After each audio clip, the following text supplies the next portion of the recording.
season with 50 wins, only 6 losses, leading the nation in winning percentage at 89.3. The Dukes were nationally seeded, winning the Harrisonburg Regional and hosting LSU in the Super Regional.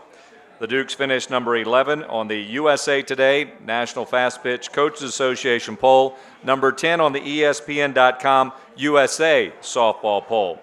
JMU will open up the 2017 campaign this Friday as number 14 on the USA Today NFCA poll and number 16 by ESPN.com USA softball, both higher than their start last year, and that is a program best this year. The 56-game schedule begins this weekend in the Wingate by Wyndham Invitational hosted by Charleston Southern in Charleston, South Carolina. The Dukes twice will face number 17 Missouri, also the host Bucks of Charleston Southern, and USC Upstate. Mickey Dean begins his 5th season. He is a Valley native, has won no fewer than 42 games in any one season, and JMU's record is his record at JMU 185-48.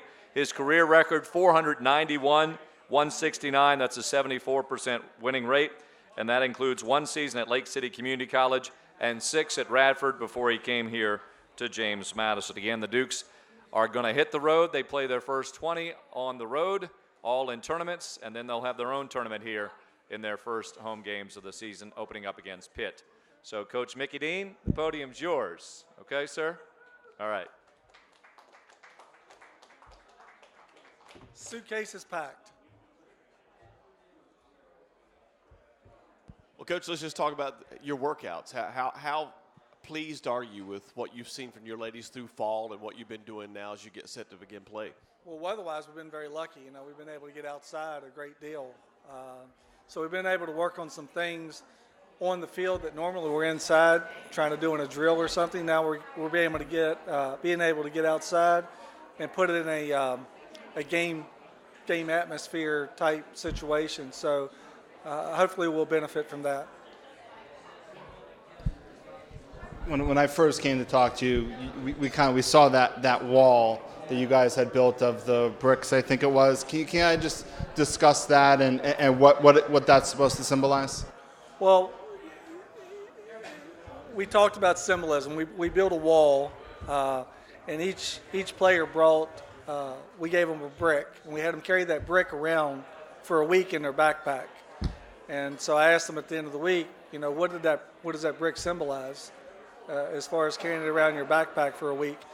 And so we talked about carrying a bad at bat for too long or carrying a bad play for too long.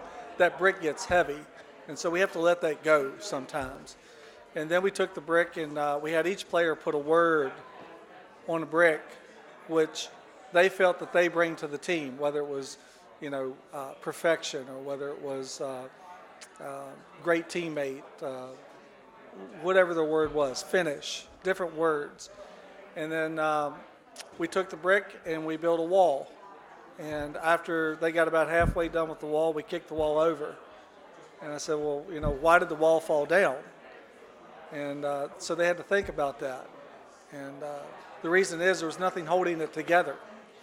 And so we brought in a bag of cement. We talked about that being our blood, sweat, and tears. That's the mortar. That's what binds us together.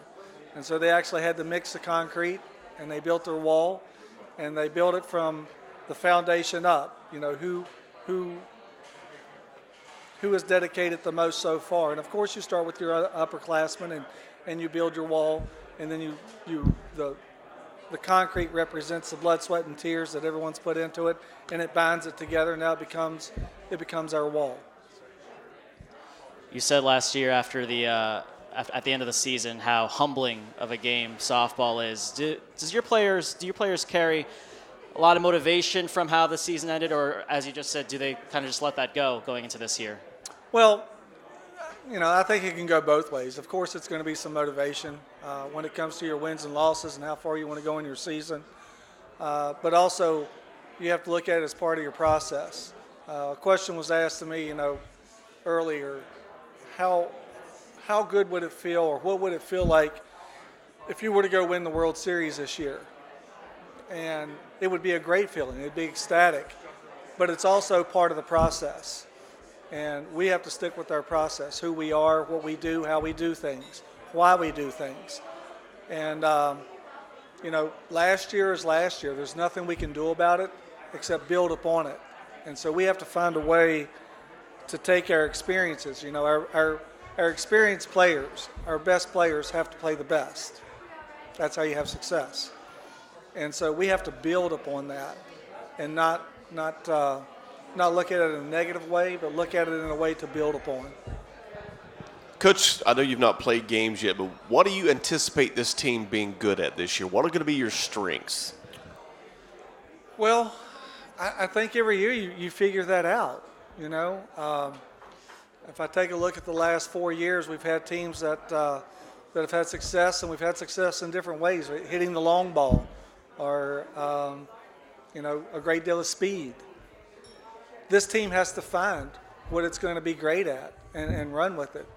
I tell people this year's team is different in that we have a lot of depth.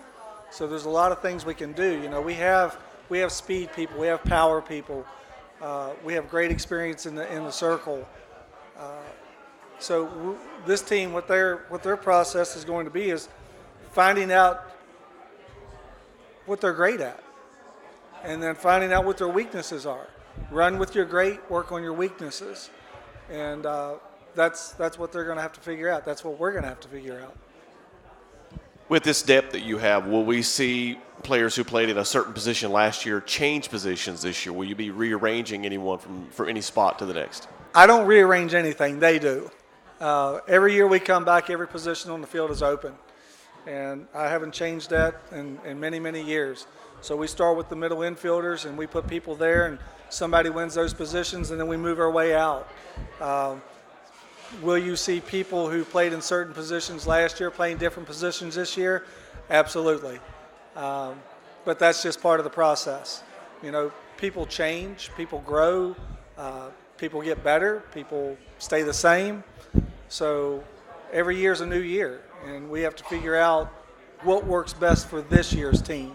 Because, again, it's not about last year's team, it's about this year's team. We've seen the kind of talent that this area has produced with Megan Good from Fort Defiance. You're a Valley native yourself, and you also bring in a couple of new players from TA and Page County, to name a few. What's unique about the Valley in terms of the softball culture and the talent that this area seems to produce year after year? Well, I grew up here, so it's always been extremely strong in baseball and softball. You take a look at the guys that have gone on to play Major League Baseball, have moved back into the area, went on to play, have great college careers, moved back into the area, back home, and now they're having kids, and their daughters are bred softball players, and so it's very strong, and we look to use that to our advantage. We also look to grow the sport here, to take it and, get it working together from T-ball all the way up through JMU softball. And that's something that we take very seriously. And, it's nice when you can go 5 miles down the road and find a Megan Good or Kirsten Roadcap or Natalie Helmick. Or Kate Gordon, there's many, and they're welcome here. I know you had Jalen, who's with you volunteering some in the fall. What did she bring to that position to maybe help get the attention of maybe some of the younger players who obviously knew who she was, but how could she maybe help cultivate your coaching? Well, I think that benefits us in a couple of different ways. One is it really demonstrates what our program's about. You take a young lady who's a 3-time All-American, playing professionally, getting ready to head to Japan and play, and she still wants to have an impact on our program. She still wants to be a part of it. And for me, that makes me feel good because it tells me that we're doing some things right. For our players, it just opens up that experience aspect of it. Even for our seniors this year, it's their team. It's this year's seniors team.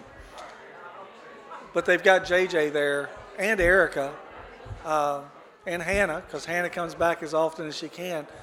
But it just gives them an outlet, some people to talk to, and just about, what are some things we can use that you all did. We have to make it our own, because things change. When you take parts away, add parts to it, things change.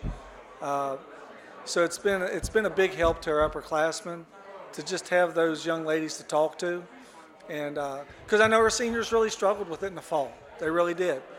They had never been put in that position, and just to have that outlet, I think really helped them. Anything else, gentlemen? All right. Coach Dean, thank you very much. Safe travels. We'll see you playing here at home in March, right? Absolutely. Thank you. Very good. Coach Mickey Dean of the regional champion JMU softball Dukes. Again, the Dukes play their first 20 on the road this spring. Tickets to both JMU softball and baseball are free. Free admission to both events, both teams this spring. Thank you for coming out. We'll be back again here at O'Neill's Grill next Tuesday with the men and women's basketball coaches, and hopefully we'll have Coach Eikenberry here to talk a little JMU baseball with you as well. Have a good week.